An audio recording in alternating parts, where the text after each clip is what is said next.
Hello everyone, दोस्तों कैसे हैं आप लोग। दिस इज यह लेक्चर मेरे द्वारा डिस्कस किया जा रहा है। माय नेम इज क्या है, विक्रम खंडेलकर। दोस्तों हम इस लेक्चर में मध्य प्रदेश की जिलेवार जानकारी डिस्कस कर रहे हैं। इसके पहले हमने चंबल संभाग डिस्कस कर चुके हैं और इसमें चंबल संभाग के अंतर्गत जो जिले आते थे उनको भी डिस्कस कर चुके हैं। इस लेक्चर में हम ग्वालियर संभाग डिस्कस करेंगे। ग्वालियर संभाग के अंतर्गत 5 जिले आते हैं: ग्वालियर खुद, शिवपुरी, गुना, अशोकनगर और दतिया। तो ग्वालियर संभाग के अंतर्गत 5 जिले आते हैं। एक तो ग्वालियर खुद, शिवपुरी, गुना, अशोकनगर और दतिया। मैप देख लेना आप दोस्तों, है ना। तो इस लेक्चर में हम ये 5 जिलों को डिस्कस करने वाले हैं। बारी बारी से एक एक करके डिस्कस करेंगे। तो क्वेश्चन ऐसा आ सकता है, इनमें से कौन सा जिला ग्वालियर संभाग के अंतर्गत आता है या नहीं आता, इसलिए 5 जिले के नाम आपको पता होना: ग्वालियर, शिवपुरी, गुना, अशोकनगर और दतिया भी आता है, याद रखना है ना। तो ये 5 जिले आते हैं इसके अंतर्गत। तो आइए शुरू करते हैं। हम सबसे पहले बात करेंगे, अपन ग्वालियर को डिस्कस करते हैं। तो दोस्तों ग्वालियर को तानसेन नगरी के नाम से जाना जाता है, ये अपने को याद रखना है और तानसेन के बारे में मैं आगे बताऊंगा। ऐतिहासिक देख लेते हैं, थोड़ी सी हम इसकी हिस्ट्री जान लेते हैं। हिस्ट्री मैंने पढ़ा चुका हूं दोस्तों, आप जाके चैनल में प्लेलिस्ट बनी हुई है, वहां जाके देख सकते हैं। तो ऋषि गालव की तपोभूमि होने के कारण ग्वालियर का नाम ग्वालियर पड़ा, है ना। तो गालव ऋषि की तपोभूमि होने के कारण इसका नाम ग्वालियर पड़ा। इस कारण इसका नाम ग्वालियर पड़ा। तो गा से गालव हो गया और ग्वालव से निकल गया ग्वालियर, है ना। तो गालव ऋषि कौन थे दोस्तों? तो गालव ऋषि कौन थे? तो महर्षि गालव जो हुए हैं, महर्षि गालव ये महर्षि विश्वामित्र के शिष्य थे। जो महर्षि विश्वामित्र थे उनके शिष्य थे। तो यहां पे तपस्या तपोभूमि करते थे, तपस्या यहां रहा करते थे। तो इनकी तपोभूमि होने के कारण इसका नाम ग्वालियर पड़ा, याद रखना है। गालव ऋषि की तपोभूमि होने के कारण ग्वालियर का नाम ग्वालियर पड़ा, यानी इसका नाम ग्वालियर पड़ा। अगला फैक्ट है, राजा सूरज सेन द्वारा निर्मित, राजा सूरज सेन के द्वारा निर्मित ग्वालियर का किला। ग्वालियर का किला, ग्वालियर का किला डायरेक्ट क्वेश्चन आता है। ग्वालियर का किला, है ना, ग्वालियर का किला इंपॉर्टेंट है कि नहीं, है ना। तो राजा सूरज सेन द्वारा निर्मित ग्वालियर के किले को किलो का रत्न या जिब्राल्टर ऑफ इंडिया भी कहा जाता है। ये क्वेश्चन आता है ना। किलो का रत्न किसे कहा जाता है पूछेगा तो ग्वालियर के किले को। जिब्राल्टर ऑफ इंडिया किस किले को कहा जाता है पूछेगा तो ग्वालियर के किले को याद रखना है। और ग्वालियर के किले के बारे में जानकारी के लिए आपको बता दूं, ग्वालियर का किला इंपॉर्टेंट है, इससे बहुत सारे क्वेश्चन पूछे जाते हैं। ग्वालियर के किले का निर्माण 525 ईस्वी में 525 ईस्वी में तोमर वंश के शासक राजा तोमर वंश का शासक हुआ था। तोमर वंश के शासक राजा सूरज सेन ने करवाया था। ग्वालियर के किले का निर्माण 525 ईस्वी में तोमर वंश के शासक राजा सूरज सेन ने करवाया था। राजा सूरज सेन ये नाम याद रखना है। क्वेश्चन पूछेगा किसने करवाया था? राजा सूरज सेन ने करवाया था। इसे किलो का रत्न, भारत का जिब्राल्टर और किलो की मणिमाला भी कहा जाता है। 3 नाम मिलते हैं इसके। किलो का रत्न भी इसी को बोलते हैं, भारत का जिब्राल्टर भी बोलते हैं और किलो की मणिमाला भी कहा जाता है। बहुत बड़ा किला है दोस्तों, ये दिन भर लग जाता है घूमने, हाँ, बहुत बड़ा किला है। इसके 5 गेट है। एक गेट का नाम है गुजरी गेट, दूसरी गेट का नाम है चतुर्भुज गेट, एक का हाथीपुर दरवाजा नाम है, एक दरवाजे का नाम दिल्ली दरवाजा है और एक दरवाजे का नाम आलमगिरी दरवाजा है। तो इसके 5 गेट है: गुजरी गेट, चतुर्भुज गेट, हाथीपुर दरवाजा, दिल्ली दरवाजा और आलमगिरी गेट। 5 दरवाजे हैं, बहुत बड़ा किला है, आप जाना देखने वहां पे, है ना। तो ये समझ में आ गया। जो क्वेश्चन आएंगे यहां से बता दिया मैंने। इसका निर्माण पूछेगा तो 525 ईस्वी में राजा सूरज सेन तोमर वंश का था, है ना। अगला फैक्ट बात करते हैं दोस्तों। 1 नवंबर 1956 को मध्य प्रदेश बनने से पहले 1 नवंबर 1956 को मध्य प्रदेश बनने से पहले मध्य भारत की राजधानी ग्वालियर थी। तो मध्य प्रदेश का जब गठन नहीं हुआ था उसके पहले मध्य भारत था, है ना, रियासतों में बटा हुआ था, तो मध्य भारत था। तो मध्य भारत की राजधानी ग्वालियर थी। तो अपन ने इतिहास के टाइम पे आपने पढ़े होंगे दोस्तों, 28 मई 1948 को 25 रियासतों को मिलाकर बनाया गया था मध्य भारत। 25 रियासतों को मिलाकर मध्य भारत का गठन किया गया था, है ना, मध्य भारत का गठन किया गया था, जो 1947 तक मध्य भारत एजेंसी का हिस्सा था। जो 1947 तक मध्य भारत एजेंसी का हिस्सा था। इसके राज्य प्रमुख जीवाजी राव सिंधिया थे। तो 25 मई 1948 को 25 रियासतों को मिलाकर मध्य भारत राज्य का गठन किया गया था। मध्य भारत नाम दिया गया था, मध्य भारत राज्य का गठन किया गया था, जिसके राज्य प्रमुख के रूप में जीवाजी राव सिंधिया ने शपथ ली थी। दोस्तों, है ना। तो संघ बनाया गया था, मध्य भारत संघ बनाया गया था, जिसके राज्य प्रमुख जीवाजी राव सिंधिया थे और ग्वालियर इसकी राजधानी बनी थी दोस्तों। तो इसकी मध्य भारत की राजधानी ग्वालियर थी। तो मध्य भारत की 2 राजधानियां बनाई गई थी दोस्तों, है ना। तो ग्वालियर इसकी शीतकालीन राजधानी थी। शीतकालीन राजधानी ग्वालियर बनाई गई थी मध्य भारत की, शीतकालीन, और दो राजधानी बनाई थी, दूसरी राजधानी थी इंदौर, और इंदौर जो थी ये ग्रीष्मकालीन राजधानी थी, ग्रीष्मकालीन राजधानी। तो यहां क्या समझ में आता है अपने को, यहां ये बात समझ में आती है कि मध्य भारत स्टेट का गठन किया गया था, उसकी दो राजधानियां थी, एक तो राजधानी थी इंदौर और दूसरी राजधानी थी ग्वालियर। इंदौर जो थी ये ग्रीष्मकालीन राजधानी थी और ग्वालियर जो थी ये शीतकालीन राजधानी थी। इतना याद रखें, इससे जो भी मैंने बताया बहुत आसान है समझने के लायक। भौगोलिक स्थिति अगर हम देखें तो ग्वालियर में घाटी गांव अभ्यारण्य है दोस्तों। डायरेक्ट क्वेश्चन आता है घाटी गांव अभ्यारण्य कहां पर है, ग्वालियर में है, ऐसी क्वेश्चन पूछेगा वनडे एग्जाम में। घाटी गांव अभ्यारण्य कहां पर है, ग्वालियर में है, और ये घाटी गांव अभ्यारण्य में सोन चिड़िया का संरक्षण किया जाता है, क्वेश्चन पूछा जाता है दोस्तों। सोन चिड़िया का संरक्षण दो अभ्यारण्य में किया जाता है अपने मध्य प्रदेश के, एक तो घाटी गांव अभ्यारण्य ग्वालियर में और दूसरा करेरा अभ्यारण्य जो शिवपुरी में है। करेरा अभ्यारण्य जो शिवपुरी में है, यहां पे दो जगह सोन चिड़िया का संरक्षण किया जाता है। समझ में आया, सोन चिड़िया का संरक्षण दो जगह किया जाता है, घाटी गांव अभ्यारण्य और करेरा अभ्यारण्य में। घाटी गांव अभ्यारण्य कहां पर है, ग्वालियर में, और शिवपुरी में है करेरा अभ्यारण्य। दो जगह सोन चिड़िया का संरक्षण किया जाता है। अब वो दोनों अभ्यारण्य पास पास में, ये मैप देखना आप, ग्वालियर के नीचे क्या है, शिवपुरी, दोनों जगह अभ्यारण्य। अब चिड़िया यहां से वहां उड़ के जाती होगी तो दोनों जगह मिलती है, दोनों जगह अभ्यारण्य में देखने को मिलती है, तो दोनों जगह संरक्षण किया जा रहा है। आगे बात कर देंगे आर्थिक उत्पादक केंद्र की बात करते हैं तो ग्वालियर में मध्य प्रदेश का सबसे बड़ा व्यापारिक मेला लगता है। ग्वालियर में मध्य प्रदेश का सबसे बड़ा व्यापारिक मेला लगता है, डायरेक्ट क्वेश्चन आता है दोस्तों, है ना। तो देखो ये क्वेश्चन क्या पूछेगा, ग्वालियर में सबसे बड़ा व्यापारिक मेला, ऐसी क्वेश्चन आएगा अपने को, मध्य प्रदेश का सबसे बड़ा व्यापारिक मेला कौन सा है। तो आपको जानकारी के लिए बता दूं, ये व्यापारिक मेला जो है ये आर्थिक आधार पर मध्य प्रदेश का सबसे बड़ा मेला है। आर्थिक आधार पर मध्य प्रदेश का सबसे बड़ा मेला है। 1905 से माधवराव ने शुरू किया था, माधवराव सिंधिया ने इसको शुरू किया था 1905 से। ये व्यापारिक मेले को 1905 से माधवराव सिंधिया ने शुरू किया था। ये ग्वालियर में रखता है, ऐसी क्वेश्चन आएगा, मध्य प्रदेश का सबसे बड़ा व्यापारिक मेला ग्वालियर।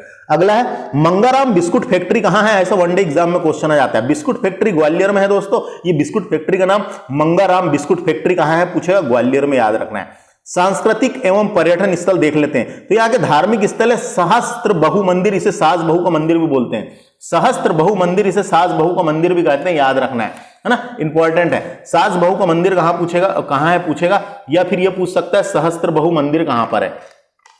तो अपने को इतना याद रखने की बनती है, बस कुछ नहीं है, बस सास बहु मंदिर। ये सास बहु मंदिर इंपॉर्टेंट है दोस्तों, सास बहु मंदिर, है सास बहु मंदिर कहां पे है, ऐसा ही क्वेश्चन अपने को पूछेगा वनडे एग्जाम में। सास बहु मंदिर, ये सास बहु मंदिर से एक क्वेश्चन आ जाता है दोस्तों, सहस्त्र बहु मंदिर, इसका निर्माण किसने करवाया था करके पूछ लेता है कई बार। सास बहु मंदिर का निर्माण कछवाहा वंश के शासक महिपाल ने करवाया था। महिपाल का नाम आएगा आपको पेपर में, महिपाल, है ना, महिपाल ने करवाया था। ये कौन था, कछवाहा वंश का शासक महिपाल ने सहस्त्र बहु मंदिर या सास बहु मंदिर का निर्माण करवाया था। ये मंदिर ग्वालियर के किले में है। समझ में आ गया, सहस्त्र बहु मंदिर या सास बहु मंदिर, इसका निर्माण महिपाल ने करवाया था, महिपाल नाम याद रखना है। तेली का मंदिर इंपॉर्टेंट है, यहीं पे है ग्वालियर के किले में। तेली का मंदिर उत्तर भारत का द्रविड़ शैली का एकमात्र मंदिर है। द्रविड़ शैली के मंदिर दक्षिण में बनाए जाते थे, केवल और केवल दक्षिण भारत में बनाए जाते थे, लेकिन ये एक ऐसा मंदिर है जो उत्तर भारत में है ना। तो उत्तर भारत का द्रविड़ शैली का एकमात्र मंदिर है तेली का मंदिर, डायरेक्ट क्वेश्चन आता है। इसका निर्माण राष्ट्रकूटों द्वारा करवाया गया था, याद रखना है। इसका निर्माण राष्ट्रकूटों वंश या राष्ट्रकूटों के द्वारा करवाया गया तेली का मंदिर। दाता बंदी छोड़ का गुरुद्वारा, दोस्तों ये मध्य प्रदेश का सबसे बड़ा गुरुद्वारा है जो ग्वालियर के किले में है। ये दाता बंदी छोड़ का गुरुद्वारा है, इंपॉर्टेंट है, दाता बंदी छोड़ का गुरुद्वारा। क्वेश्चन आएगा दाता बंदी छोड़ का गुरुद्वारा कहां है, डायरेक्ट लगाना है अपने को, ग्वालियर में, है ना। दाता बंदी छोड़ का गुरुद्वारा, इसके बारे में मैंने डिटेल में उधर साइड पढ़ा चुका हूं, कहां पढ़ाया हूं याद नहीं है। इसका निर्माण किसने करवाया था और ये कौन से सिख गुरु का है, ये याद रखना है। तो इतना ही याद रखो, यहां से तो अपन जिले पढ़ रहे हैं। दाता बंदी छोड़ का गुरुद्वारा कहां पर है, ग्वालियर में के किले में। समाधि देखेंगे यहाँ किस किस की है, तो रानी लक्ष्मीबाई की समाधि दोस्तों यहीं पे, रानी लक्ष्मीबाई की समाधि ग्वालियर के फूलबाग में स्थित है, ग्वालियर के फूलबाग में स्थित है। तानसेन की समाधि यहीं पे है दोस्तों, तानसेन का जन्म हुआ था ग्वालियर में, तानसेन की समाधि या मकबरा बोलेंगे तो यहीं है। तानसेन की मृत्यु आगरा में हुई थी, लेकिन याद रखना है ना। अगला बात करेंगे मोहम्मद गौस का मकबरा। मोहम्मद गौस ये तानसेन के गुरु थे, मोहम्मद गौस का मकबरा भी ग्वालियर में है, याद रखना है। तो यहाँ पे 3 मकबरे हैं इंपॉर्टेंट, एक रानी लक्ष्मीबाई, तानसेन का मकबरा और मोहम्मद गौस का मकबरा। महल देखेंगे तो गुजरी महल यहीं पे है दोस्तों, गुजरी महल इंपॉर्टेंट है, गुजरी महल यहीं पे ग्वालियर के किले में। गुजरी महल का निर्माण राजा मान सिंह ने करवाया था, मान सिंह ने करवाया था गुजरी महल। गुजरी महल को मृगनयनी यानी राजा मान सिंह ने मृगनयनी, उसकी जो रानी थी मृगनयनी की याद में करवाया था, इसलिए गुजरी महल को मृगनयनी महल के नाम से भी जाना जाता है। क्वेश्चन पूछेगा गुजरी महल कहां पर है तो ग्वालियर, या मृगनयनी महल पूछेगा तो ग्वालियर में है। और किसने निर्माण करवाया था तो राजा मान सिंह ने गुजरी महल का निर्माण करवाया था। जहांगीर महल भी है दोस्तों यहाँ पे, एक जहांगीर महल, तो इसको गड़बड़ मत करना, जहांगीर महल यहाँ भी है, ओरछा में भी है एक जहांगीर महल जो वीर सिंह देव बुंदेला ने बनवाया था, है ना। विक्रम महल है यहाँ पे 1 नंबर, विक्रम, है ना, विक्रम महल यहीं पे है। विक्रम महल कहाँ है पूछेगा, यहीं याद लगाना, ग्वालियर।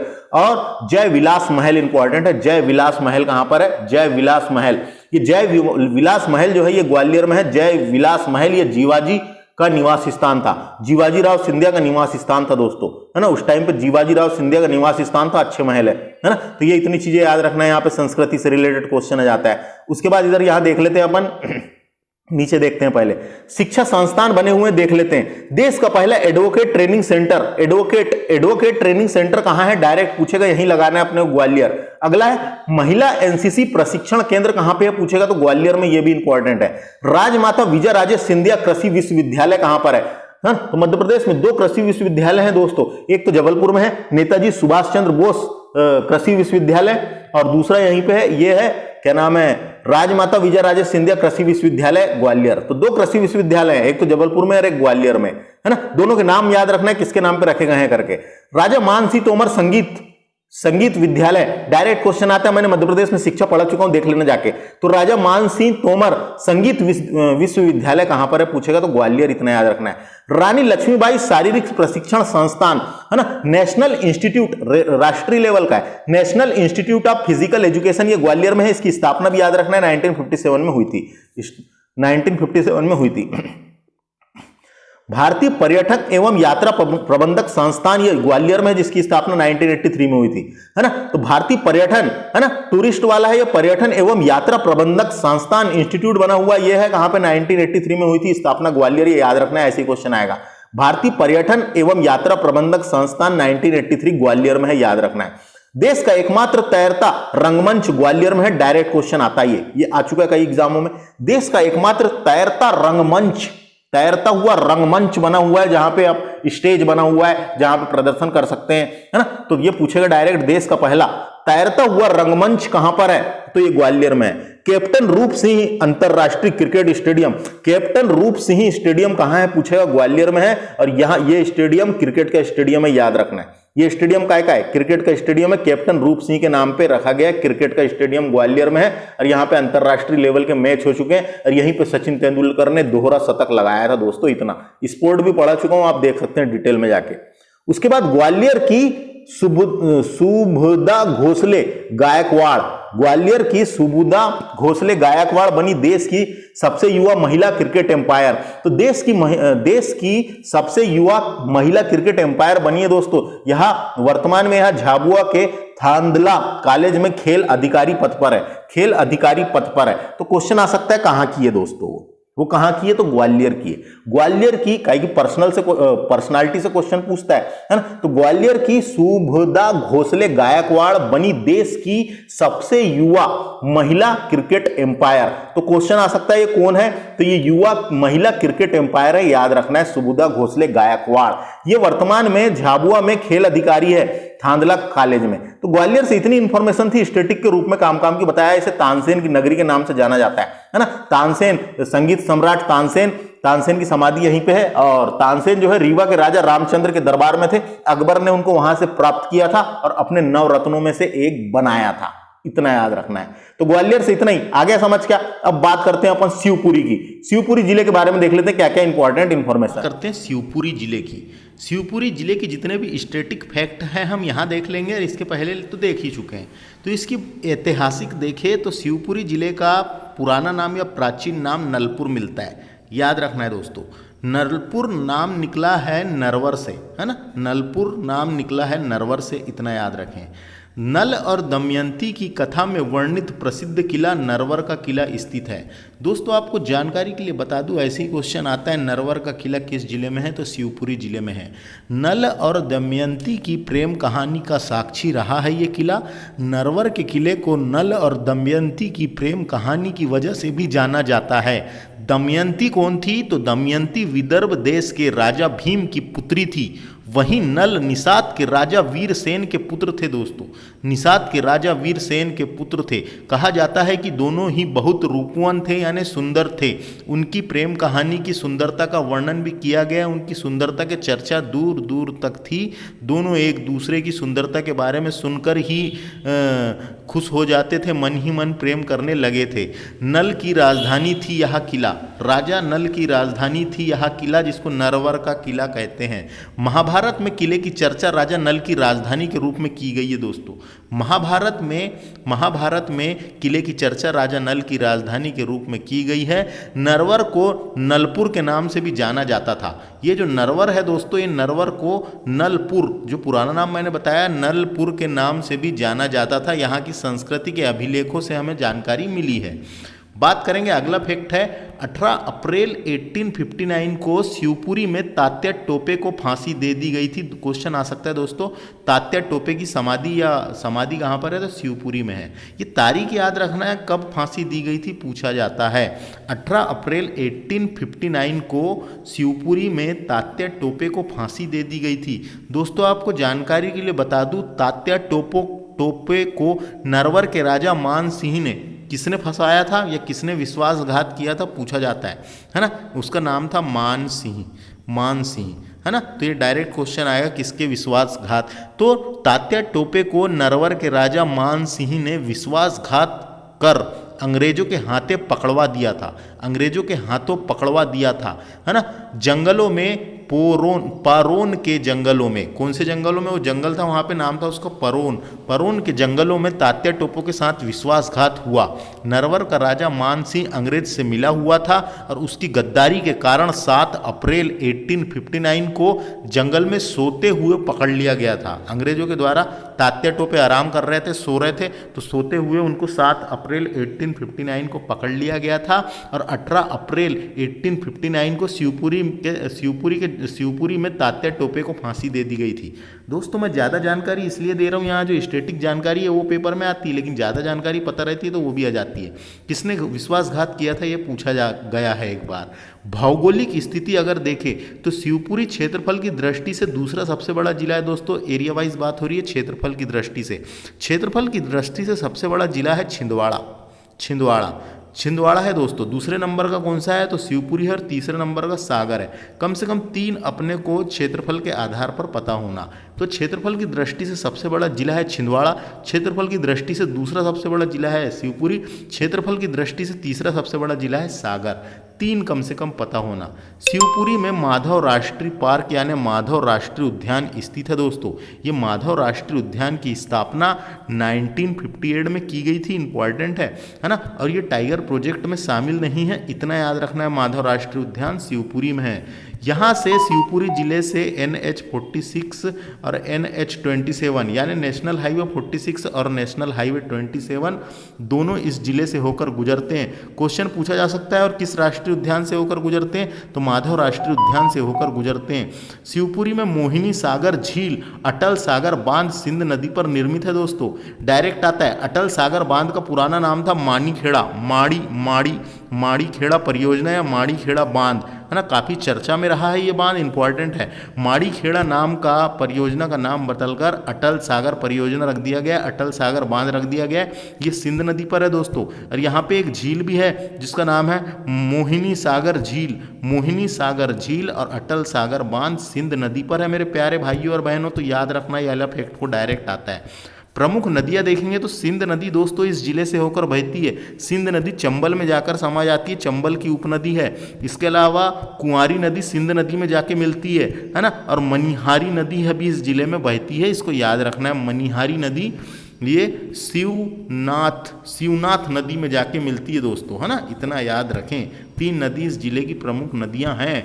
आगे बात करेंगे आर्थिक उत्पादक केंद्र व इकाइयाँ। तो कत्था बनाने का कारखाना शिवपुरी में है दोस्तों। कत्था बनाने का कारखाना कहाँ पर है? और शिवपुरी में। और कत्था बनाने का कारखाना मुरैना में भी है दोस्तों, मुरैना के बनमौर में, यानी मध्य प्रदेश में 2 जगह कत्था बनता है दोस्तों, कत्था, है ना। तो एक कहाँ बनता है? बनमौर मुरैना में, बनमौर मुरैना। बनमौर कहाँ पे आता है? मुरैना में। तो मध्य प्रदेश में 2 जगह कत्था बनाने का कारखाना है, एक तो है शिवपुरी में और दूसरा बनमौर मुरैना में। 2 जगह कत्थे बनते हैं, याद रखना है। लेदर जैकेट बनाने की फैक्ट्री यहीं पे है दोस्तों, लेदर जैकेट बनाने की फैक्ट्री, है ना।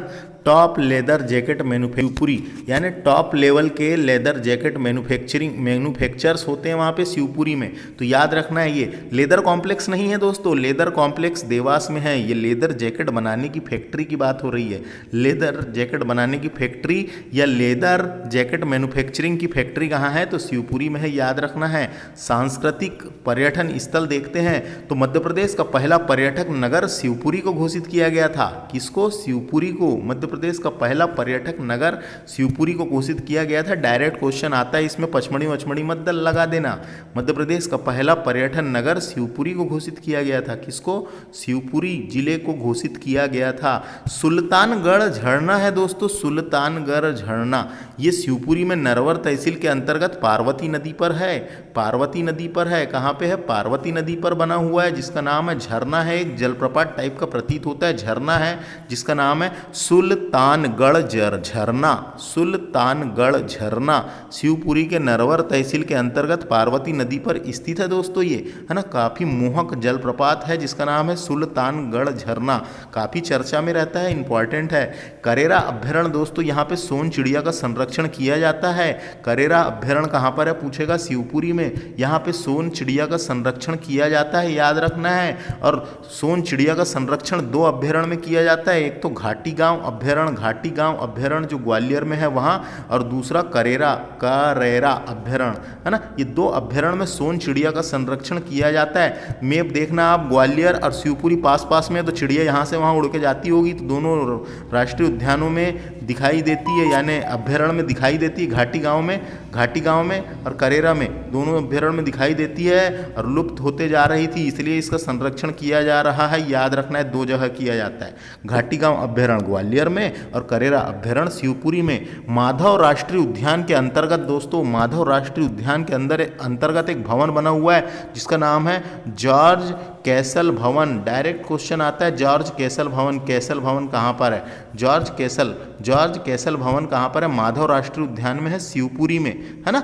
ऐसे ही क्वेश्चन पूछेगा, जिले का नाम देके पूछ सकता है या राष्ट्रीय उद्यान का नाम देके पूछा जा सकता है। सांख्या सागर झील बनी हुई है दोस्तों शिवपुरी में। सांख्या सागर झील ये माधव राष्ट्रीय उद्यान के अंदर ही है, जिसका नाम है सांख्या सागर झील। तो सांख्या सागर झील कहाँ पर है? पूछेगा, शिवपुरी में है, याद रखना है। माधव सागर झील भी है दोस्तों, माधव सागर झील कहाँ पर है? माधव सागर झील शिवपुरी में है मेरे प्यारे भाइयों और बहनों, याद रखना है। माधव सागर झील शिवपुरी में है, माधव राष्ट्रीय उद्यान के अंतर्गत। और एक और झील का नाम है जादव सागर झील। जादव सागर झील कहाँ पर है? ये भी कहाँ पर है दोस्तों? ये भी माधव राष्ट्रीय उद्यान के अंतर्गत है। तो माधव राष्ट्रीय उद्यान के अंतर्गत जॉर्ज कैसल भवन, सांख्या सागर झील, माधव सागर झील और जादव सागर झील, ये 3 झील है इंपॉर्टेंट वाली, है ना। अगला है पीर बुदान का मेला। दोस्तों एक संत हुए मुस्लिम संत जिनका नाम था पीर बुदान। तो मुस्लिम संत पीर बुदान की कब्र के आसपास ही लगता है ये मेला, तो है ना, यानी उसके पास ही लगता है। तो संत पीर बुदान, मुस्लिम संत पीर बुदान का मकबरा या कब्र कहाँ पर है पूछेगा, तो वो शिवपुरी में है, याद रखना है। और वहीं पे पीर बुदान का मेला भी लगता है मेरे प्यारे भाइयों, है ना। तो पीर बुदान का मकबरा पूछेगा तो कहाँ पे? शिवपुरी में। पीर बुदान का मेला पूछेगा तो शिवपुरी में। सिद्धेश्वर का मेला दोस्तों, सिद्धेश्वर, इसका पूरा नाम है सिद्धेश्वर बाण गंगा मेला। सिद्धेश्वर बाण गंगा मेला कहाँ लगता है पूछेगा? ये शिवपुरी में लगता है दोस्तों। इसका नाम क्या है? यहाँ मंदिर है एक प्रकार का, यहाँ मंदिर है, जादव सागर झील के आसपास ही लगता है। बाण गंगा शिवपुरी में एक पुराना मंदिर है, वहाँ पे 52 पवित्र कुंड बने हुए हैं, वहीं पे लगता है सिद्धेश्वर बाण गंगा मेला, उसका पूरा नाम है। तो शिवपुरी के 2 मेले इंपॉर्टेंट है, पीर बुदान का मेला और सिद्धेश्वर का मेला दोस्तों, दोनों को याद रखने की बनती है अपने को। उसके अलावा शिवपुरी जिले में हाल ही में खुदा खुदाई के दौरान दोस्तों 12वीं से 13वीं शताब्दी की भगवान आदिनाथ की प्रतिमा निकली है। तो ये एक करंट अफेयर की दृष्टि से देख सकते हैं आप इसको। तो शिवपुरी जिले में हाल ही में खुदाई के दौरान 12 से 13वीं शताब्दी की भगवान आदिनाथ की प्रतिमा निकली है मेरे प्यारे भाइयों। तो शिवपुरी जिले से इतनी काम की जानकारी थी, है ना। शिवपुरी जिले से इतनी काम की जानकारी मैंने देने की कोशिश किया आपको, जिससे आपको अच्छे से समझ में आ सके दोस्तों, है ना। तो ऐसे ही करके मैं आगे चलते हैं, अपन गुना जिले के बारे में डिस्कस करते हैं बिल्कुल शांति से, है ना। धीरे धीरे करके पढ़ाऊंगा दोस्तों, आपको भी धीरे धीरे करके ही पढ़ना है, जल्दी नहीं करना है दोस्तों। जल्दी पढ़ने के चक्कर में फ्रस्ट्रेट होता है इंसान। धीरे धीरे करके पढ़ना है, धीरे धीरे धीरे धीरे धीरे धीरे ज़्यादा पढ़ना है ना। धीरे धीरे करने से दोस्तों पढ़ाई में ज़्यादा मन लगता है, फ्रस्ट्रेट नहीं होता इंसान, है ना, इरिटेशन नहीं आती। तो याद रखना है, धीरे धीरे पढ़ना है, धीरे धीरे करके पूरा पढ़ना है। तो सबसे पहले बात करते हैं अपन गुना जिले की। तो गुना जिले का पुराना नाम ईसागढ़ था, ईसागढ़ था दोस्तों। अगर मैं धीरे पढ़ा रहा हूँगा तो वीडियो को स्पीड बढ़ा के देखा करे, है ना, टाइम बचेगा, टाइम बहुत कीमती है। गुना जिले का पुराना नाम ईसागढ़ था दोस्तों। ईसागढ़ डायरेक्ट आता है एग्जाम में, है ना। 18वीं शताब्दी में राणोजी सिंधिया ने अधिकार कर सिंधिया रियासत में मिला लिया था। तो गुना जिले को 18वीं शताब्दी में राणोजी सिंधे नहीं थे क्या, राणोजी सिंधिया ने अधिकार कर सिंधिया रियासत में गुना जिले को मिला लिया था, इतना याद रखना है। इसकी भौगोलिक स्थिति देखते हैं अपन। भौगोलिक देखिए दोस्तों, इंपॉर्टेंट है। गुना में यानी गुना को मालवा एवं चंबल का प्रवेश द्वार कहा जाता है। क्वेश्चन आता है, गुना को क्या कहा जाता है? गुना को मालवा का प्रवेश द्वार कहा जाता है और ग्वालियर संभाग के अंतर्गत आता है, इतना अपने को याद रखना है। इसके अलावा दोस्तों ये कोटा और बीना शहर से रेल मार्ग से जुड़ा हुआ है, साथ ही मुस्लिम, हिंदू, जैन समुदाय के लोग यहाँ निवास करते हैं। तो ये डायरेक्ट क्वेश्चन आएगा कभी, मालवा का प्रवेश द्वार किसे कहा जाता है? गुना को। और चंबल का प्रवेश द्वार किसे कहा जाता है? गुना को। याद रखना है, ग्वालियर संभाग के अंतर्गत आता है। उसके बाद बात करेंगे दोस्तों, यहाँ पे एक समाचार पन्नों में एक खबर छपी थी। तो एक जिला एक उत्पाद योजना के तहत गुना के धनिया को शामिल किया गया है। धनिया दोस्तों, धनिया आपने तो खाया ही होगा, धनिया डालो सब्जी में तो टेस्ट आ जाता है, दाल में, सब्जी में। तो मध्य प्रदेश का गुना हो गया, मंदसौर, शाजापुर, राजगढ़, विदिशा, छिंदवाड़ा आदि प्रमुख धनिया उत्पादक जिले हैं दोस्तों। आदि प्रमुख धनिया उत्पादक जिले हैं। लेकिन एक जिला एक उत्पाद के अंतर्गत गुना जिले के धनिया को बढ़ावा दिया गया है। गुना जिले के धनिया को बढ़ावा दिया गया है। और सर्वाधिक धनिया कहाँ होता है पूछेगा तो गुना में ही होता है, याद रखना है। सर्वाधिक धनिया उत्पादक जिला है गुना, है ना। तो एक जिला यानी मध्य प्रदेश सरकार एक जिला एक उत्पाद के अंतर्गत गुना जिले के धनिया को बढ़ावा दिया गया है, उसको शामिल किया गया है ना। धनिया उत्पादक की उन्नत किस्म है एक प्रकार से, तो उसको आगे बढ़ाने के लिए दिया गया है। डायरेक्ट क्वेश्चन आ सकता है, गुना के किस मसाले को शामिल किया गया है? तो ये है धनिया। धनिया मसाले को शामिल किया गया एक जिला एक उत्पाद योजना के तहत धनिया गुना जिले में, याद रखना है। सर्वाधिक धनिया कहाँ होता है पूछेगा तो गुना में, इतना याद रखें। उसके बाद देखेंगे अपन गुना जिले की प्रवाहित नदियाँ। तो एक सिंध, चौपान और पार्वती नदी बहती है दोस्तों इस जिले में। तो सिंध नदी के बारे में आपको जानकारी के लिए बता दूँ, सिंध नदी जो है चंबल की उपनदी है, चंबल में जाके समा जाती है, चंबल की उपनदी है, चंबल की सहायक नदी या उपनदी बोलते हैं उसको। आगे बात करेंगे चौपान नदी। चौपान नदी ये भी गुना जिले में बहती है, इतना याद रखना है बस अपने को। उसके अलावा पार्वती नदी की बात करते हैं। तो पार्वती नदी जो है दोस्तों, ये पार्वती नदी ये किस में जाके, ये किसकी उपनदी है? तो ये चंबल की उपनदी है। पार्वती भी चंबल की उपनदी है, याद रखना है ना। तो देखो सिंध भी चंबल की उपनदी है, पार्वती भी चंबल की उपनदी है और चौपान नदी गुना जिले में बहती है। सिर्फ इतना अपने को जानकारी के लिए पता होना। अगला फैक्ट है, सिंध नदी गुना और अशोकनगर जिले के मध्य सीमा का निर्धारण करती है। तो दोस्तों आपने मध्य प्रदेश का मैप देखा होगा, पश्चिम में गुना है और पूर्व में क्या है? अशोकनगर है। तो इन दोनों के मध्य सिंध नदी इन दोनों के मध्य बहती है, यानी इन दोनों के मध्य सीमा का निर्धारण करती है। तो एक गुना जिला हो गया, ये अशोकनगर जिला हो गया, इन दोनों के मध्य यहाँ बीच से सीमा का निर्धारण करती है। डायरेक्ट क्वेश्चन आता है, याद रखना है। सिंध नदी गुना और अशोकनगर के मध्य सीमा का निर्धारण करती है। ऐसे ही क्वेश्चन पूछेगा, किस किस के मध्य सीमा का निर्धारण करती है, इतना पूछेगा दोस्तों, है ना। और कभी ऐसा भी क्वेश्चन आ सकता है कि कौन सी नदी गुना जिले को विभाजित करती है। तो गुना जिले को विभाजित करने के अलावा सिंध नदी जो है गुना जिले को भी विभाजित करती है, यानी दो भागों में बांट देती है। और सिंध नदी गुना गुना और अशोकनगर जिले के मध्य सीमा का निर्धारण भी करती है, इंपॉर्टेंट है। आर्थिक उत्पादन केंद्र व इकाई देखते हैं अपन, तो नेशनल फर्टिलाइजर लिमिटेड विजयपुर में है दोस्तों। विजयपुर कहाँ आता है? गुना में, है ना। तो इसको नेशनल फर्टिलाइजर लिमिटेड एक भारतीय केंद्रीय सार्वजनिक क्षेत्र का उपक्रम है दोस्तों, है ना। और ये एक मिनी रत्न कंपनी भी है जो भारत सरकार की बहुत बड़ी हिस्सेदारी है इसमें। तो ये कहाँ पे है अपने? तो विजयपुर में है, विजयपुर, है ना। नेशनल फर्टिलाइजर विजयपुर कॉम्प्लेक्स बोल सकते हैं इसको अपन। तो नेशनल फर्टिलाइजर लिमिटेड कहाँ पर है? कहाँ? डायरेक्ट क्वेश्चन आएगा, नेशनल फर्टिलाइजर लिमिटेड कहाँ पर है? विजयपुर। विजयपुर कहाँ पे आता है दोस्तों? गुना में। तो इसको ये उर्वरक बनाती है कंपनी, है ना। इसको राष्ट्रीय उर्वरक, राष्ट्रीय नेशनल लेवल की है, नेशनल है तो राष्ट्रीय उर्वरक समझ में आया? उर्वरक कंपनी है, याद रखना है, राष्ट्रीय उर्वरक कंपनी है। अगला है गेल इंडिया लिमिटेड दोस्तों। गेल इंडिया लिमिटेड ये विजयपुर में है, डायरेक्ट क्वेश्चन आएगा। गेल इंडिया लिमिटेड कहाँ है? भारतीय गैस अधिकार लिमिटेड, है ना, जिसे गेल कहते हैं, भारतीय गैस अधिकार लिमिटेड, जिसे गेल उसका इसको शॉर्टकट में गेल बोलते हैं, गेल, है ना। गेल, इसकी स्थापना 1984 में की गई थी दोस्तों। गेल की स्थापना 1984 में की गई थी। इसका मुख्यालय नई दिल्ली में बनाया गया है। गेल द्वारा भारत के साथ साथ विदेशों में भी परियोजना संचालित की जा रही है। म्यांमार हो गया, वेनेजुएला व ईरान में जारी परियोजना आर्थिक एवं सामरिक दृष्टिकोण से अत्यंत महत्वपूर्ण है। पूछेगा गेल कहाँ पर है? तो गुना के विजयनगर में है, गेल याद रखना है। गुना के विजयनगर में है गेल, इंपॉर्टेंट है, समझ में आ गया। गेल इंडिया लिमिटेड, है ना, भारतीय गैस कंपनी है एक प्रकार की, गेल, है ना, गैस कंपनी। तो इतना याद रखें बस। अगला फैक्ट है औद्योगिक केंद्र दोस्तों। हर जिले का कौन सा औद्योगिक केंद्र है अपने को पता होना। और चैनपुर नामक औद्योगिक केंद्र कहाँ पर है? गुना में। चैनपुर औद्योगिक केंद्र कहाँ है? ऐसा डायरेक्ट क्वेश्चन आ सकता है। तो गुना जिले में चैनपुर औद्योगिक केंद्र। धनिया की प्रसिद्ध मंडी, मैंने बताया था ना, सर्वाधिक धनिया गुना में होता है। धनिया की प्रसिद्ध मंडी है दोस्तों कुंभराज नाम की एक मंडी का नाम है। जो मंडी लगती है ना, सब्जी मंडी, वैसे मंडी में वो मंडी प्रसिद्ध है धनियों के लिए, है ना, धनिया के लिए।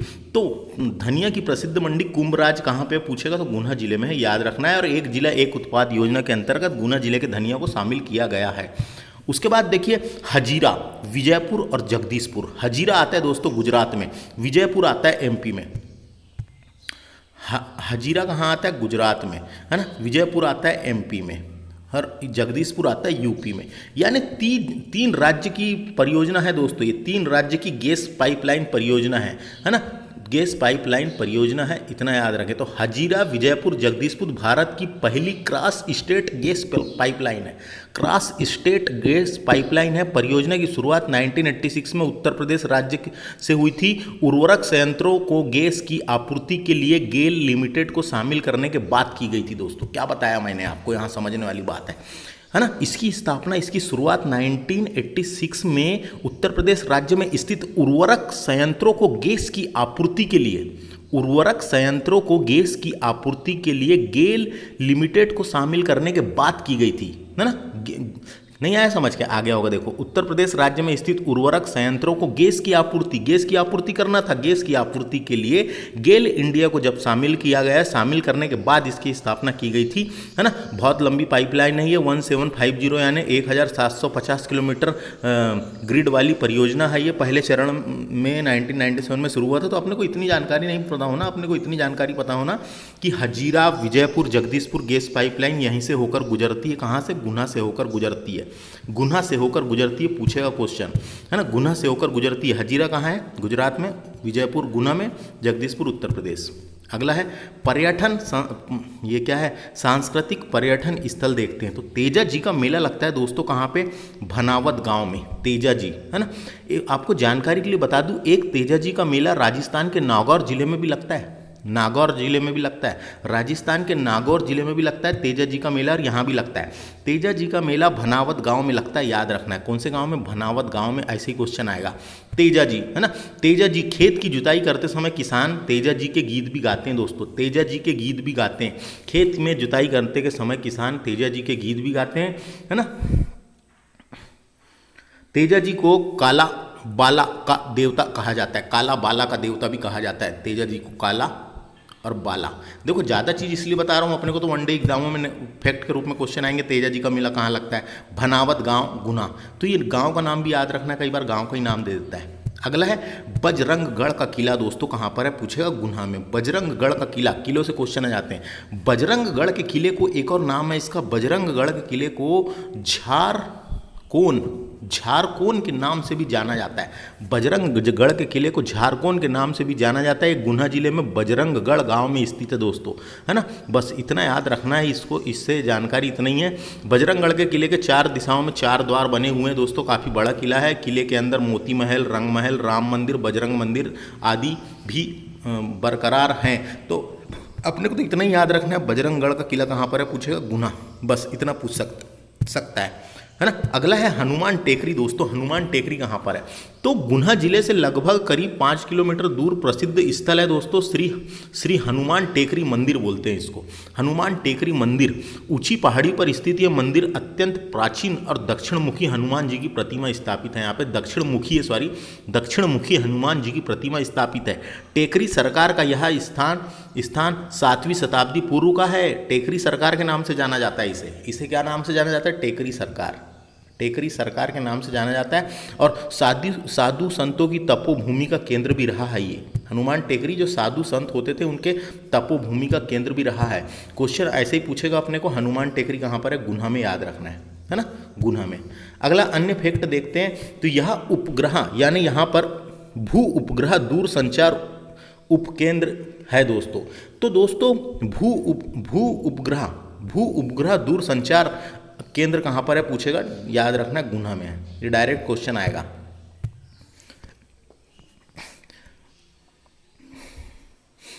यहाँ भू उपग्रह दूर संचार उपग्रह केंद्र कहाँ पर है, पूछेगा गुना में। तो भू प्रक्षेपण उपग्रहों का मुख्य उद्देश्य क्या होता है दोस्तों, भूमि के बारे में सूचना एकत्रित करना, जैसे कि भौतिक, रासायनिक तथा जैविक प्रणाली के बारे में सूचना संग्रह करना। भू प्रक्षेपण उपग्रह का उपयोग कई क्षेत्रों में भी किया जाता है, लेकिन जो मैंने आपको बताया भूमि के बारे में सूचना एकत्रित करना, जैसे कि भौतिक, रासायनिक, जैविक प्रणाली के बारे में सूचना संग्रह करना, इसका काम है। ये बहुत इंपॉर्टेंट क्वेश्चन बन जाता है यहाँ पे, है ना। गुना जिले में भू उपग्रह दूर संचार उपग्रह केंद्र कहाँ, पूछेगा गुना में, याद रखना है। तो दोस्तों और क्या बचा गुना जिले से, तो गुना जिले से इतनी जानकारी थी इंपॉर्टेंट, याद रखना है। गुना जिले से इतने फैक्ट याद रखो। उसके बाद हम अगला जिला चलते हैं, अशोकनगर जिला। अशोकनगर जिला भी दोस्तों कहाँ पे आता है, तो अशोकनगर जिला भी ग्वालियर संभाग के अंतर्गत आता है। और मैप देखना, पूरब में क्या है अशोकनगर है और पश्चिम में क्या है गुना है, तो गड़बड़ नहीं करना है ना। तो इसकी ऐतिहासिक देखें दोस्तों, तो इसका नामकरण सम्राट अशोक के नाम पर पड़ा है ना, सम्राट अशोक के नाम पर, है ना। अशोकनगर को पूर्व में, इसका पुराना नाम या पूर्व में किस नाम से जाना जाता था, तो पछार नाम से जाना जाता था। अशोकनगर को पूर्व में पछार के नाम से जाना जाता था। इसका पुराना नाम क्या है, अशोकनगर के पहले इसका नाम क्या था, पछार के नाम से जाना जाता था। इंपॉर्टेंट है ये क्वेश्चन, ऐसा बन सकता है ना। हाँ, अशोकनगर सिंध और बेतवा नदी के बीच मध्य प्रदेश का उत्तरी भाग पर स्थित एक जिला है दोस्तों। क्या बताया मैंने, जैसे ये अशोकनगर जिला है तो इधर से यहाँ से सिंध नदी बही और यहाँ से बेतवा नदी, तो ये है दोस्तों यहाँ पे बीच में बना है, समझ लो। तो अशोकनगर सिंध और बेतवा नदी के बीच मध्य प्रदेश के उत्तरी भाग में स्थित एक जिला है। मालवा पठारी के उत्तरी भाग के अंतर्गत आता है। मालवा का पठार के उत्तरी भाग के अंतर्गत आता है दोस्तों, है ना। हालांकि इस जिले के मुख्य भाग बुंदेलखंड के पठार में स्थित है। इसका मुख्य भाग बुंदेलखंड के पठार में स्थित है और मालवा के पठार के उत्तर में आता है। तो देखिए इसका नामकरण अपन ने देख लिए। यहाँ पर चंदेरी का किला है दोस्तों, इंपॉर्टेंट है चंदेरी का किला किसने बनवाया, क्वेश्चन आते रहता है, किसने बनवाया, है ना। चंदेरी का किला किसने बनवाया, ये क्वेश्चन आते रहता है। तो चंदेरी के किले का निर्माण राजा कीर्तिपाल ने करवाया था। राजा कीर्तिपाल ने करवाया था। 11वीं शताब्दी में प्रतिहार राजा कीर्तिपाल ने करवाया था, है ना। चंदेरी का किला चंदेरी का सबसे प्रसिद्ध स्मारक है दोस्तों, चंदेरी का सबसे प्रसिद्ध स्मारक है। इसका निर्माण 11वीं शताब्दी में प्रतिहार राजा कीर्तिपाल ने करवाया था, है ना। किले में कई महल भी देखने को मिलते हैं, है ना, इतना याद रखना है। तो चंदेरी का किला डायरेक्ट पूछेगा, याद रखना है। उसके अलावा यहाँ पे इसके अंदर हवा महल स्थित है। इसके अंतर्गत नवखंडा महल स्थित है, नवखंडा हवा महल, नवखंडा महल।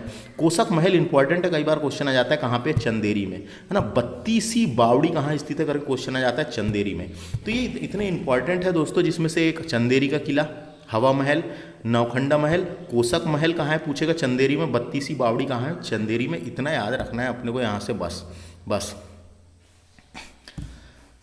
इतनी जानकारी अपने को पता होना। मौर्यकालीन एक अभिलेख मिला है दोस्तों जिसका नाम है तूमैन अभिलेख।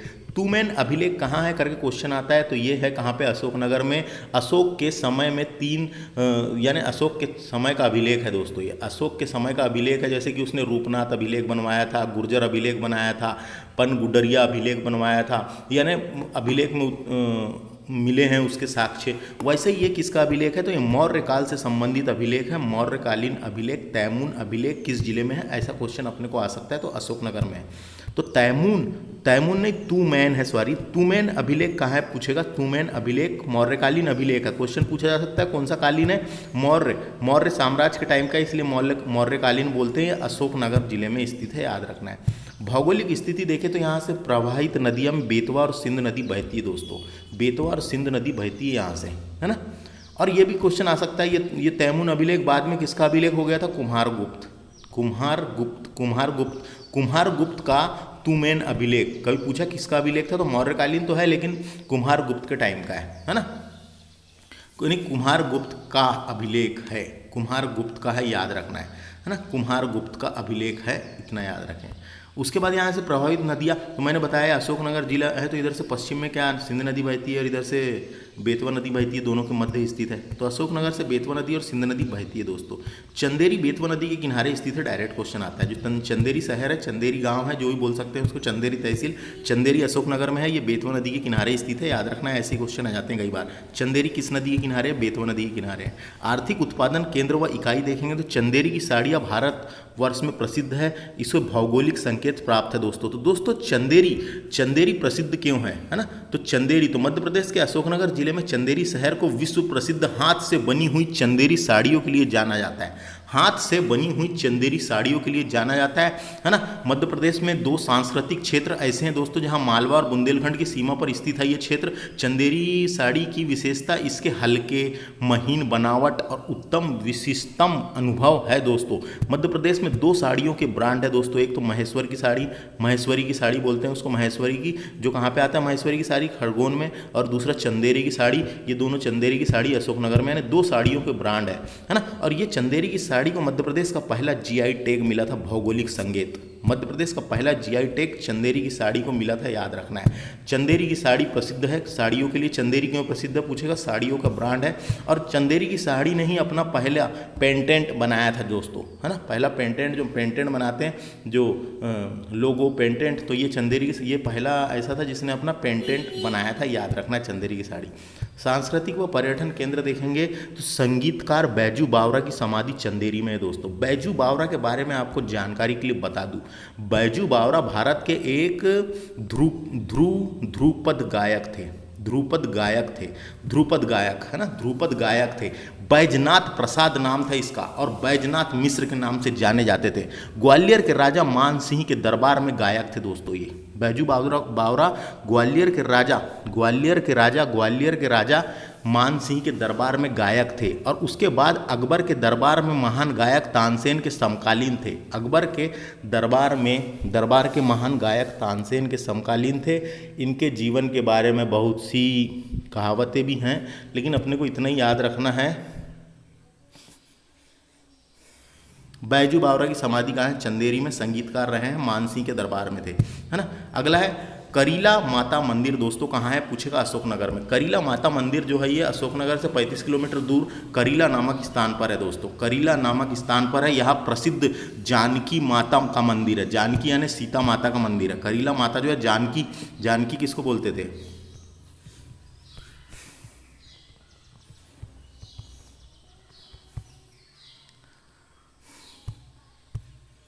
और इसी स्थान में दोस्तों करीला माता मंदिर में ही लव और कुश का जन्म हुआ था। लव और कुश का जन्म स्थान के रूप में भी जाना जाता है ना। जन्म हुआ था, जन्म स्थान। क्वेश्चन आ सकता है लव और कुश, है ना। माता सीता के जो 2 बेटे थे, लव और कुश का जन्म हुआ था दोस्तों, है ना।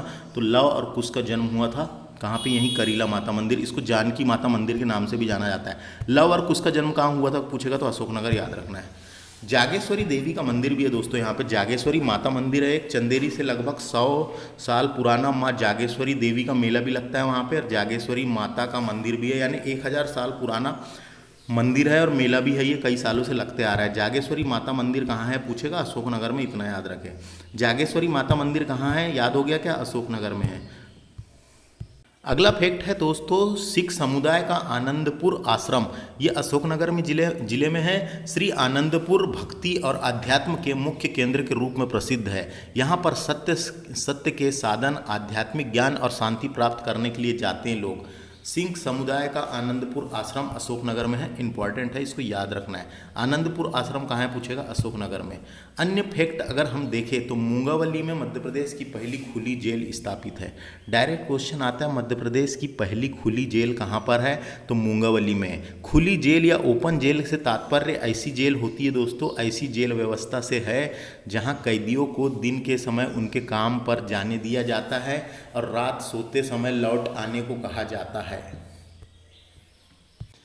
यह सुधारात्मक न्याय के सिद्धांत का अभिन्न अंग है दोस्तों। खुली जेल का मतलब है यह सुधारात्मक न्याय के सिद्धांत का अभिन्न अंग है, जिसके तहत किसी अपराधी को सुधरने का अवसर दिया जाता है और खुली जेल में रखा जाता है। समझ में आ गया, खुली जेल में रखा जाता है। एक और खुली जेल होशंगाबाद में भी है दोस्तों। होशंगाबाद में एक खुली जेल है और मध्य प्रदेश की पहली जेल मूंगावली में खोली गई थी खुली जेल, याद रखना ये फैक्ट। इस तरीके से हमारा ये लेक्चर समाप्त, यानी अशोकनगर जिले से कंप्लीट जानकारी हमने काम की बता दी है। अब बात करते हैं फ्रेंड्स, अब हम दतिया जिले को देख लेते हैं। दतिया जिला भी ग्वालियर संभाग के अंतर्गत आता है। दतिया जिले को लघु वृंदावन के नाम से जाना जाता है। क्यों जाना जाता है दोस्तों, तो यहाँ स्थित अनेक मंदिरों के कारण, यहाँ पे बहुत सारे मंदिर है दोस्तों, यहाँ स्थित अनेक मंदिरों के कारण दतिया को लघु वृंदावन यानी छोटा वृंदावन, लघु वृंदावन कहा जाता है, के नाम से जाना जाता है। कभी क्वेश्चन आएगा लघु वृंदावन किसे कहा जाता है, दतिया को याद रखना है। ऐतिहासिक अगर देखें तो इसका प्राचीन नाम दिलीप नगर मिलता है दोस्तों, इसका प्राचीन नाम दिलीप नगर मिलता है। और पहले के समय में दतिया को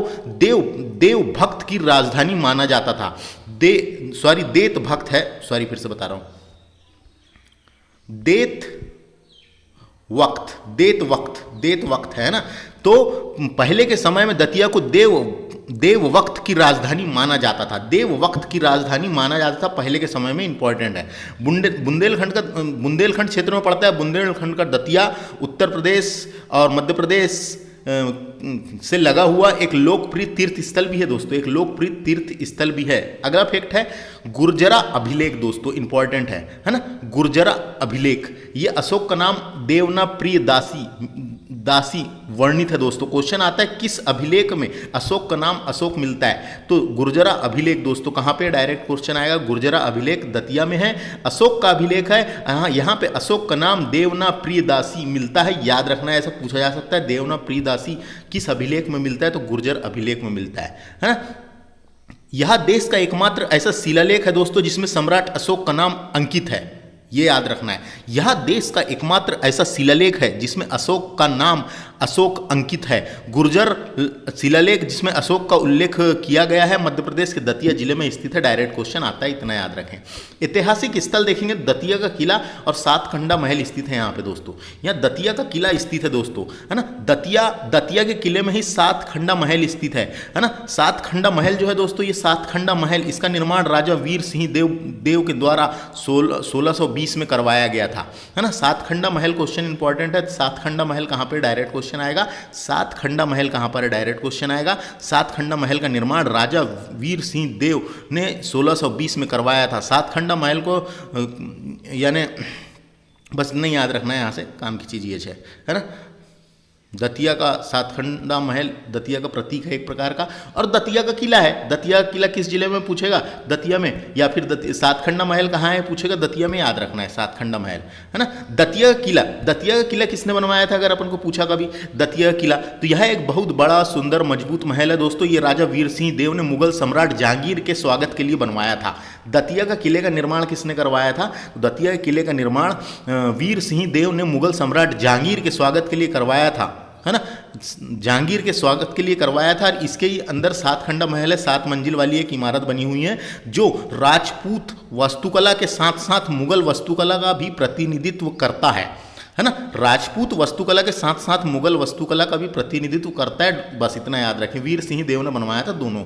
अगला है भौगोलिक स्थिति देखें अपन तो दतिया जो है पार्ट सी विंध्य प्रदेश की पहली नगर पालिका बनी थी दोस्तों 1907 में। 1907 में कभी ऐसा भी क्वेश्चन आ सकता है मध्य प्रदेश की पहली नगर पालिका कौन सी थी, तो मध्य प्रदेश की पहली नगर पालिका दतिया थी दोस्तों, 1907 में बनी थी। 1907 में बनी थी, इसी कारण ये पहले बनी थी, इसी कारण ये पार्ट सी। पहले मध्य प्रदेश 4 पार्टों में विभाजित था कि नहीं, तो उसमें से एक पार्ट था पार्ट सी। तो पार्ट सी और जो विंध्य प्रदेश कहलाता था, तो विंध्य प्रदेश की पहली नगर पालिका दतिया में थी, 1907 में बनी थी। क्वेश्चन ऐसा भी आ सकता है मध्य प्रदेश की पहली नगर पालिका कौन सी थी, तो दतिया याद रखना है ना। नगर पालिका की बात हो रही है दोस्तों, नगर निगम की बात नहीं हो रही है। मध्य प्रदेश का पहला नगर निगम जबलपुर था, है ना। क्षेत्रफल की दृष्टि से दूसरा सबसे छोटा जिला है दोस्तों। वर्तमान में देखें तो क्षेत्रफल की दृष्टि से दूसरा सबसे छोटा जिला है। क्षेत्रफल की दृष्टि से सबसे छोटा जिला है निवाड़ी, है ना, निवाड़ी। वर्तमान में देखें तो क्षेत्रफल की दृष्टि से दूसरा सबसे छोटा जिला है दतिया, पहला है निवाड़ी। आर्थिक इकाई व उत्पादक केंद्र देखेंगे अपन, केंद्र व इकाइयां देखेंगे तो औद्योगिक विकास केंद्र है दोस्तों भंडेरा। भंडेरा औद्योगिक विकास केंद्र है। ऐसे क्वेश्चन आ जाते हैं कई बार कि भंडेरा भंडेरा भंडेरा भंडेरा नहीं है, बाडेरा औद्योगिक विकास केंद्र किस जिले में है, दतिया में है, याद रखना है। Esper power gas plant Bhander में है दोस्तों। भांडेर कहाँ आता है, दतिया में। एस्पर पावर गैस प्लांट दोस्तों, है ना, पावर गैस प्लांट।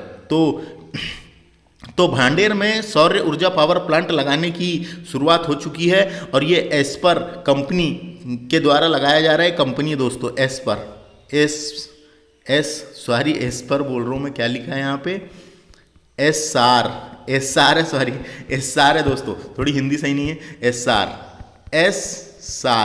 एक कंपनी का नाम है दोस्तों। तो एसआर पावर गैस प्लांट कहाँ पर है, भांडेर में इसको याद रखना है ना, भांडेर में है, याद रखना है। ये एसआर एक कंपनी है दोस्तों जो ऊर्जा पावर प्लांट लगाती है, उसके साथ साथ गैस प्लांट भी लगाती है, तो ये इंपॉर्टेंट है, ये भांडेर में है, इंपॉर्टेंट है। एसआर पावर गैस प्लांट कहाँ है पूछेगा, भांडेर में, याद रखना है। दतिया में ही जन्मे जगदीप जो कि सूरमा भोपाली के नाम से प्रसिद्ध थे, इनका निधन जुलाई 2020 में हो गया दोस्तों। तो 16 फिल्म आपने देखे होंगे दोस्तों। 16 फिल्म में सूरमा भोपाली का किरदार निभाने वाले कॉमेडियन जगदीप, है ना, 16 फिल्म में सूरमा भोपाली का किरदार निभाने वाले कॉमेडियन जगदीप का मुंबई में निधन हो गया। तो क्वेश्चन आ सकता है इनकी जन्मस्थली कहाँ पे, यही है ना, क्या नाम है, जगदीप नाम था उनका, जगदीप नहीं, इनका नाम था जगदीप। ये सूरमा भोपाली के नाम से प्रसिद्ध हुए थे, है ना, सूरमा भोपाली के नाम से प्रसिद्ध हुए थे, इतना याद रखना है। क्वेश्चन आ सकता है जगदीप का जन्म कहाँ हुआ था, ये सूरमा भोपाली का जन्म कहाँ हुआ था, दतिया में, ये इंपॉर्टेंट है। आगे सांस्कृतिक एवं पर्यटन स्थल देखते हैं अपन। तो यहाँ के प्रमुख मंदिर है सोनगिरी मंदिर दोस्तों। तो दतिया रेलवे स्टेशन से लगभग 15 किलोमीटर दूर स्थित सोनगिरी एक बहुत ही प्रसिद्ध जैन तीर्थ स्थल है दोस्तों। क्वेश्चन आ सकता है कौन सा तीर्थ स्थल है, सोनगिरी जैन तीर्थ स्थल है। जैन तीर्थ स्थल है जिसमें श्रवणगिरी व स्वर्णगिरी भी कहा जाता है। इसका एक और नाम है श्रवणगिरी, इसी को श्रवणगिरी या स्वर्णगिरी भी कहा जाता है दोस्तों। स्वर्णगिरी भी कहा जाता है। क्वेश्चन ऐसे ही आएगा, सोनगिरी जैन तीर्थ स्थल किस जिले में है, दतिया में है, याद रखना है। कितना समझ में आया। पीताम्बर पीठ दोस्तों, यहाँ पे पीताम्बर पीठ दतिया शहर में एक हिंदू मंदिर परिसर और एक आश्रम भी है ना, एक आश्रम भी है, तो इतना याद रखना है। क्वेश्चन इंपॉर्टेंट है। एक देवी माँ को समर्पित है, शक्ति देवी माँ को समर्पित है, इसीलिए इसका नाम पीताम्बरा पीठ पड़ा। तो पीताम्बरा देवी, है ना, कहाँ पे पूछेगा, पीताम्बरा पीठ कहाँ पर है, पीताम्बरा पीठ ये दतिया में है, इसको गड़बड़ मत करना। पीताम्बरा पीठ एक जैन तीर्थ है, यानी सॉरी जैन नहीं है, एक हिंदू मंदिर परिसर है, हिंदू तीर्थ है ना, हिंदू तीर्थ है ना, हिंदू तीर्थ है, इतना याद रखें। शक्ति देवी माँ को समर्पित है ये एक प्रकार का। पीताम्बरा पीठ का है पूछेगा, दतिया में। उन्नाव का सूर्य मंदिर, एक सूर्य मंदिर है दोस्तों, उन्नाव का सूर्य मंदिर, उन्नाव बालाजी सूर्य मंदिर, इसको पूरा नाम है सूर्य टेम्पल बालाजी टाउन, है ना, उन्नाव बालाजी का सूर्य मंदिर। तो वहाँ पे एक सूर्य मंदिर बना हुआ है जो जगह का नाम है उन्नाव सूर्य मंदिर याद रखना है, ये दतिया में है, इंपॉर्टेंट है। उन्नाव सूर्य मंदिर कहाँ है पूछेगा, दतिया में। इतना ही क्वेश्चन आ सकता है बस, है ना। उन्नाव बालाजी सूर्य मंदिर है दोस्तों, ये लगभग दतिया से सबसे पुराना मंदिर में से एक है। ये ऐसा माना जाता है कि यहाँ पे प्री हिस्टोरिक समय का है, ये बहुत पुराना है ना। काफ़ी दूर दूर से श्रद्धालु यहाँ आते हैं, है ना। और यहाँ पे तालाब भी बना हुआ है, ऐसा माना जाता है कि यहाँ के तालाब में नहाने से बीमारियाँ दूर हो जाती है। बालाजी धाम भी इसको बोलते हैं। आगे बात करेंगे बगुला देवी मंदिर। बगुला देवी मंदिर भी बना हुआ है दोस्तों दतिया में स्थित बगुला मुखी माँ के मंदिर, बगुला मुखी माँ भी बोलते हैं इसको मंदिर को, या फिर बगुला देवी मंदिर, है ना। तो यहाँ ये महाविद्या देविया काली त्रिपुर भैरवी का मंदिर है, बहुत ही प्रसिद्ध मंदिर है दोस्तों ये, है ना। यहाँ उपासना करने से सभी मनोकामनाएं पूरी होती है। तंत्र साधन करने वाले साधक कठोर भक्ति कर माता को प्रसन्न करते हैं। और ये अपने को इतना ही याद रखना है। बगुला देवी मंदिर कहाँ है, बगुला देवी माता मंदिर कहाँ पे है, तो दतिया में। अगला है रतनगढ़ माता मंदिर दोस्तों, है ना। रतनगढ़ माता मंदिर ये पवित्र यानी पवित्र स्थान है।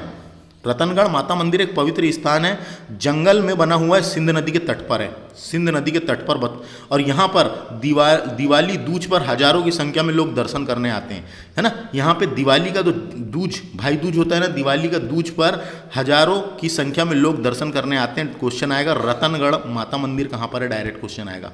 रतनगढ़ माता मंदिर कहाँ है, दतिया में है, याद रखना है। तो ये प्रमुख मंदिर है, कभी मंदिरों से क्वेश्चन पूछे जाते हैं। सोनगिरी जैन तीर्थ स्थल कहाँ है, दतिया में। पीताम्बरा पीठ कहाँ है, दतिया में। उन्नाव का सूर्य मंदिर है, बगलामुखी देवी है, सॉरी हाँ बगलामुखी देवी। और रतनगढ़ माता मंदिर कहाँ है पूछेगा, तो ये दतिया में है। अनेक मंदिरों के कारण दतिया को लघु वृंदावन भी कहा जाता है दोस्तों, लघु वृंदावन भी कहा जाता है। अनेक मंदिर, बहुत सारे मंदिर हैं वहाँ पे, जैसे वृंदावन है ना उत्तर प्रदेश का, है ना। वृंदावन में बहुत सारे मंदिर है, वैसे यहाँ पे बहुत ही सारे वृंदावन है और ये बहुत प्रसिद्ध है। इसी कारण अनेक मंदिरों के कारण दतिया को लघु वृंदावन भी कहा जाता है। क्वेश्चन ऐसा आएगा, लघु वृंदावन किसे कहा जाता है, इतना याद रखना है। उसके अलावा यहाँ पे दो प्रमुख मेले हैं, एक रतनगढ़ जो माता मंदिर है वहीं पर एक मेला लगता है, रतनगढ़ मेला, है ना। तो दिवाली दूज को यहाँ मेला लगता है, दिवाली दूज के टाइम पर यहाँ मेला लगता है, बहुत सारे श्रद्धालु दर्शन करने आते हैं, बहुत भीड़ हो जाती है, वो मेला का रूप ले लेता है ना। तो रतनगढ़ मेला क्वेश्चन पूछेगा, तो रतनगढ़ माता मंदिर जो है वहीं पे लगता है। पहाड़ी पर स्थित एक मंदिर है रतनगढ़ वाली माता, है ना, जो भाई विंध्याचल पर्वतमाला की रतनगढ़ भव्य दरबार में भी जाना जाता है इसको। रतनगढ़ मेला पूछेगा कहाँ है, दतिया में, इतना याद रखना है। सनकुआ का मेला, सनकुआ का मेला भी दतिया में लगता है दोस्तों। सनकुआ का मेला सेवड़ा नामक कस्बे के सनकुआ नामक स्थान पर लगता है। सोनगिरी मेले के नाम से भी आयोजित होता है, होली के अवसर पर दतिया में होता है, होली के अवसर पर होता है ज़्यादातर दतिया में। सनकुआ का मेला, ये सनकुआ का मेला जो सोनगिरी की गुफाएं नहीं थी, ये सोनगिरी नहीं है कि सोनगिरी पीठ वहीं पर लगता है दोस्तों, है ना, याद रखना है। उसके अलावा कुंवर सिंह संगीत महाविद्यालय, कुंवर नहीं है सॉरी, कुदाऊ सिंह संगीत महाविद्यालय। तो दोस्तों ये कुदाऊ सिंह के नाम पे एक संगीत महाविद्यालय का नाम रखा गया है, कहाँ पे है, ये दतिया में। तो कुदाऊ सिंह के नाम पे क्यों रखा गया, तो कुदाऊ सिंह कौन थे आपको बता दूं। कुदाऊ सिंह जो थे, ये कुदाऊ सिंह के समय भारत में कई रियासतें विद्यमान थी, है ना। तो उसी में ये संगीत बजाने का काम करते थे, है ना, संगीत में योगदान दिया था इन्होंने, है ना। कुदाऊ सिंह संगीत में योगदान इनका रहा है, इतना याद रखे। जो वहाँ के बता रहा हूँ भवानी, इनका वास्तविक नाम था भवानी सिंह, हाँ, महाराज भवानी सिंह के नाम से इसका नामकरण कुदाऊ सिंह रखा गया था, जो काफ़ी प्रसिद्ध थे। झांसी की रानी लक्ष्मीबाई के यहाँ दरबारी संगीत के रूप में काम किया भी करे हैं इन्होंने, है ना। कुदाऊ सिंह कौन थे, तो ये संगीतज्ञ थे, ये रानी लक्ष्मीबाई के यहाँ दरबारी संगीतज्ञ के रूप में भी काम किया था इन्होंने।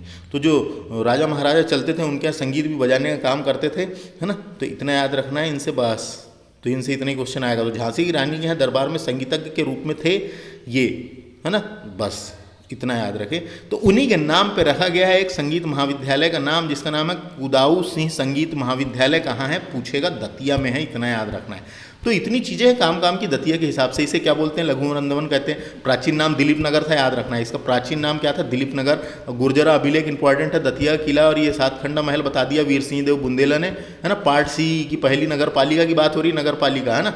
पहली नगर पालिका की बात हो रही है, इसमें गड़बड़ मत करना, नगर निगम मत समझ लेना, है ना। नगर निगम नहीं समझना है। मध्य प्रदेश का पहला नगर निगम 1864 में जबलपुर में बनाया गया था, जबलपुर में, इतना याद रखें। औद्योगिक केंद्र यहाँ का भांडेरा, भांडेरा, और ये भांडेर नाम की जगह है जहाँ पे एस्सार पावर प्लांट लग रहा है गैस का। ये प्रमुख मंदिर यहाँ के इंपॉर्टेंट है, लघु वृंदावन कहते हैं। रतनगढ़ का मेला और सनकुआ का मेला इंपॉर्टेंट है। एक संगीत महाविद्यालय जिसका नाम क्या है, कुदाऊ सिंह संगीत, कुदाऊ सिंह संगीत। इस तरीके से हमने ग्वालियर संभाग को डिस्कस कर लिया दोस्तों, इस तरीके से हमने ग्वालियर संभाग को डिस्कस कर लिए। ग्वालियर संभाग के अंतर्गत 5 जिले आते हैं, देखो ये ग्वालियर खुद आता है ना, शिवपुरी आता है। मैप देखना आप मध्य प्रदेश का, उसका जो गला वाला भाग है, मैप देखना, उसमें गला वाला भाग में जो जो जिले आते हैं वो जिले यहाँ पे। ग्वालियर खुद, शिवपुरी है ना, शिवपुरी आता है, ग्वालियर के नीचे शिवपुरी है। गुना पश्चिम में है और अशोकनगर पूरब में है। गुना पश्चिम में है और अशोकनगर पूरब में है, और दतिया इधर साइड है पूरब में, उत्तर प्रदेश से लगा हुआ है दोस्तों, उत्तर प्रदेश से लगा हुआ है। तो इसके अंतर्गत 5 जिले आते हैं, है ना। बस ऐसा क्वेश्चन आ सकता है ना, इनमें से कौन सा जिला ग्वालियर संभाग के अंतर्गत आता है, पूछा जा सकता है, या नहीं आता, पूछा जा सकता है। तो हमने 2 संभाग डिस्कस कर लिए, चंबल भी खत्म, ग्वालियर भी खत्म। मिलते हैं अगले लेक्चर में। थैंक्स फॉर वॉचिंग, नमस्ते।